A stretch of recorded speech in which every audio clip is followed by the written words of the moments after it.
ನಮ್ಮ ಇವತ್ತಿನ ರೆಸಿಪಿ ನಮ್ಮ ಉತ್ತರ ಕರ್ನಾಟಕದ ಫೇಮಸ್ ಮಿರ್ಚಿ ಮತ್ತು ಗಿರ್ಮಿಟ್. ಹಂಗೆ ನಾವು ಇದನ್ನು ವರ್ಷ ಪೂರ್ತಿ ತಿಂತಾನೆ ಇರ್ತೀವಿ. ಬಟ್ ಮಳೆಗಾಲದಾಗ ಈ ಮಿರ್ಚಿ ಗಿರ್ಮಿಟ್ ತಿನ್ನೋ ಮಜಾನ ಬೇರೆ ನೋಡ್ರಿ ಫ್ರೆಂಡ್ಸ್. ಬರ್ರಿ ಮಿರ್ಚಿ ಗಿರ್ಮಿಟ್ ಹೆಂಗೆ ಮಾಡೋದು ಅಂತ ನೋಡ್ಕೊಂಬರೋಣ. ನಮಸ್ಕಾರ, ಬನಶ್ರೀ ರೆಸಿಪಿಗೆ ಸ್ವಾಗತ. ಫಸ್ಟಿಗೆ ಗಿರ್ಮಿಟ್ ಮಾಡೋಕೆ ಒಗ್ಗರಣೆ ಮಾಡ್ಕೊಂಬಿಡೋಣ. ಇಲ್ಲೇ ಚಲೋ ತಂಗ ಎಣ್ಣೆ ಕಾಯಿಸ್ಕೊಂಡಿದ್ದೆ. ಈಗ ಇದಕ್ಕೆ ಒಗ್ಗರಣೆ ಹಾಕತ್ತೇನೆ. ಒಗ್ಗರಣೆಗೆ ಸಾಸಿವೆ ಜೀರಿಗೆ ಹಾಕೇನಿ, ಕರಿಬೇವು ಹಾಕ್ಕೊಂಡು ಹಸಿಮೆಣ್ಸಿನ್ಕಾಯಿನ ಗಾಲಿ ಗಾಲಿ ಕಟ್ ಮಾಡಿ ಹಾಕ್ಕೊಂಡು ಉಳ್ಳಾಗಡ್ಡಿನ ಹಾಕೇನಿ. ಉಳ್ಳಾಗಡ್ಡಿನ ಒಂಚೂರು ಸ್ವಲ್ಪ ಮಿಕ್ಸ್ ಮಾಡಿಕೊಂಡು ಇದಕ್ಕೆ ರುಚಿಗೆ ತಕ್ಕಷ್ಟು ಉಪ್ಪು ಹಾಕ್ಕೊಂಡು ಒಂದು 2 ನಿಮಿಷ ನಾನು ಸಣ್ಣ ಉರಿ ಮೇಲೆ ಉಳ್ಳಾಗಡ್ಡಿನ ಸಾಫ್ಟ್ ಆಗಕ್ಕೆ ಬಿಟ್ಟಿದ್ದೆ.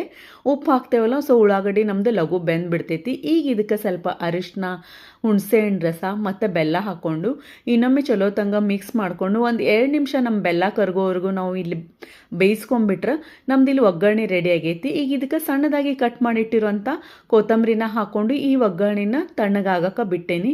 ಯಾಕಂದ್ರೆ ಇದು ಪೂರ್ತಿ ತಣ್ಣಗಾದ್ಮೇಲೆ ನಾವು ಗಿರ್ಮಿಟ್ ಮಾಡಬೇಕು. ಬಿಸಿ ಇದ್ದಾಗ ಒಗ್ಗರಣೆ ಕಲಸಿದ್ರೆ ನಮ್ಮ ಚುಮ್ಮರಿ ಮೆತ್ತಗಾಕ್ಕವು. ಅದು ತಣ್ಣಗಾಗೋವರೆಗೂ ಇಲ್ಲಿ ನಾವು ಮಿರ್ಚಿ ಮಾಡೋಕೆ ಹಿಟ್ಟು ಕಲಿಸ್ಕೊಂಬಿಡೋಣ. ಇಲ್ಲಿ ಕಡ್ಲಿ ಹಿಟ್ಟು ತೊಗೊಂಡೇನಿ. ಅದಕ್ಕೆ ಸ್ವಲ್ಪ ಅಜ್ವಾಯಿನ, ಜೀರಿಗೆ, ರುಚಿಗೆ ತಕ್ಕಷ್ಟು ಉಪ್ಪು ಮತ್ತು ಅಡುಗೆ ಸೋಡಾ ಅಂತೇವಲ್ಲ ಆ ಸೋಡಾನ ಹಾಕ್ಕೊಂಡು ಒಂದ್ಸತಿ ಡ್ರೈ ಮಿಕ್ಸ್ ಮಾಡಿಕೊಂಡು ಈಗ ಇದಕ್ಕೆ ಎಣ್ಣೆ ಕಾಯಿಸಿ ಹಾಕ್ಕೊಂಡೇನಿ. ಚಲೋ ಬಿಸಿ ಬಿಸಿ ಎಣ್ಣೆ ಕಾಯಿಸಿ ಹಿಟ್ಟಿಗೆ ಹಾಕ್ಕೊಂಡು ಆಮೇಲೆ ಇದನ್ನು ಚಲೋ ತಂಗ ಮಿಕ್ಸ್ ಮಾಡಿಕೊಂಡು ಈಗ ಇದಕ್ಕೆ ನೀರು ಹಾಕ್ಕೊಂಡು ಗಂಟು ಇರ್ಲಾರ್ದಂಗೆ ಮಿಕ್ಸ್ ಮಾಡ್ಕೊಳಕತ್ತೇನೆ ನೋಡ್ರಿ. ಒಂದೂ ಗಂಟು ಉಳಿಬಾರ್ದು ಫ್ರೆಂಡ್ಸ್. ನೋಡ್ರಿ ಈ ರೀತಿ ಚಲೋ ತಂಗ ಮಿಕ್ಸ್ ಮಾಡೋದು ಆದಮೇಲೆ ಒಂದು 2ರಿಂದ 3 ನಿಮಿಷ ನಾವು ಒಂದೇ ಕೈಲೇ ಈ ರೀತಿ ಇದನ್ನು ಹಿಟ್ಟನ್ನು ಬೀಟ್ ಮಾಡ್ಕೊಂಬಿಡ್ಬೇಕು. ಇದು ಎಷ್ಟು ನಾವು ಈ ರೀತಿ ಮಾಡ್ತೇವಲ್ಲ ಅಷ್ಟು ನಮ್ಮ ಮಿರ್ಚಿ ಭಾಳ ಅಂದ್ರೆ ಭಾಳ ಹಗರ್ ಆಕೈತಿ. ಈಗೆಲ್ಲ ನಮ್ಮ ಮಿರ್ಚಿ ಹಿಟ್ಟು ರೆಡಿ ಆಗೈತಿ. ಮಿರ್ಚಿ ಬಿಡಕ್ಕೆ ಸ್ಟಾರ್ಟ್ ಮಾಡೋಣ. ನೋಡ್ರಿ ನಾನಿಲ್ಲೇ ಮಿರ್ಚಿ ಮೆಣಸಿನ್ಕಾಯಿ ತೊಗೊಂಡಿದ್ದೆ. ಇವು ಸ್ವಲ್ಪ ದಪ್ಪ ಇರ್ತಾವ, ಖಾರನೂ ಇರಂಗಿಲ್ಲ. ಈ ರೀತಿ ಹಿಟ್ಟು ಒಳಗೆ ಎದ್ಕೊಂಡು ಒಂದೇ ಸೈಡಿನ ಹಿಟ್ಟನ್ನು ತಕ್ಕೊಂತ ನಾವು ಹಿಂಗೆ ಬಿಸಿ ಬಿಸಿ ಎಣ್ಣೆ ಒಳಗೆ ಎಲ್ಲ ಮೆಣಸಿನ್ಕಾಯಿನ ಬಿಟ್ಕೊಂಡ್ಬಿಡೋಣ. ಸ್ವಲ್ಪ ಉರಿ ಸಣ್ಣ ಮಾಡಿಕೊಂಡು ಈ ಮಿರ್ಚಿ ಹಾಕ್ಕೊಂಡು ಆಮೇಲೆ ನಾವು ಇದನ್ನು ಉರಿ ಜೋರು ಮಾಡಿಕೊಂಡು 2 ಸೈಡ್ ಈ ರೀತಿ ಕೆಂಪಗೆ ಆಗೋ ಹಂಗೆ ಚಲೋ ತಂಗ ಕರೆದು ಬಿಟ್ರೆ ನಮ್ದಿಲ್ಲೇ ಮಿರ್ಚಿ ರೆಡಿ ಆಗ್ಯಾವ ನೋಡ್ರಿ ಫ್ರೆಂಡ್ಸ್. ಮಸ್ತ್ ಹಾಕವ್ರಿ ಮಿರ್ಚಿ ತಿನ್ನಾಕ. ಇಲ್ಲಿ ನಮ್ಮ ಮಿರ್ಚಿ ಮಾಡೋದಂತೂ ರೆಡಿ ಆಯ್ತು.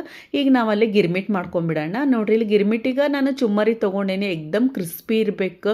ಈ ಸಾಫ್ಟ್ ಆಗಿತ್ತಂದ್ರೆ ಚುಮ್ಮರಿ ಚೂರು ಚಲೋ ಆಗಂಗಿಲ್ಲ ಗಿರ್ಮಿಟ್. ಈಗ ಇದಕ್ಕೆ ಮಾಡಿಟ್ಟಿರುವಂಥ ಒಗ್ಗರಣೆನ ಹಾಕ್ಕೊಂಡು ಚಲೋ ತಂಗ ಮಿಕ್ಸ್ ಮಾಡ್ಕೊಂಬಿಡೋಣ ಫ್ರೆಂಡ್ಸ್. ಒಂದ್ಸತಿ ಚಲೋ ತಂಗ ಮಿಕ್ಸ್ ಮಾಡೋದು ಆದಮೇಲೆ ಇದಕ್ಕೆ ನಾವು ಪುಟಾಣಿ ಹಿಟ್ಟನ್ನು ಹಾಕೊಳ್ಳೋಣ. ನಾನು ಪುಟಾಣಿನ ಮಿಕ್ಸರ್ ಒಳಗೆ ಹಾಕ್ಕೊಂಡು ಪೌಡರ್ ಮಾಡಿಟ್ಟಿದ್ದೆ. 2 ಸ್ಪೂನಷ್ಟು ಪುಟಾಣಿ ಹಿಟ್ಟನ್ನು ಹಾಕ್ಕೊಂಡು ಚಲೋ ತಂಗ ಮಿಕ್ಸ್ ಮಾಡ್ಕೊಂಬಿಡೋಣ.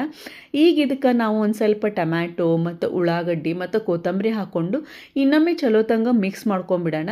ಸ್ವಲ್ಪ ಹಾಕಾಕತ್ತೇನೆ. ಆಮೇಲೆ ತಿನ್ನುವಾಗ ಮೇಲೆ ಇನ್ನೊಂದು ಸ್ವಲ್ಪ ಟೊಮ್ಯಾಟೊ ಉಳ್ಳಾಗಡ್ಡಿ ಹಾಕಿ ಸರ್ವ್ ಮಾಡಿದ್ರೆ ಆಯಿತು ಫ್ರೆಂಡ್ಸ್. ಮಸ್ತ್ ಟೇಸ್ಟಿಯಾಗಿರೋ ಗಿರ್ಮಿಟ್ ಮಿರ್ಚಿ ರೆಡಿ ಆಗೈತೆ ನೋಡ್ರಿ.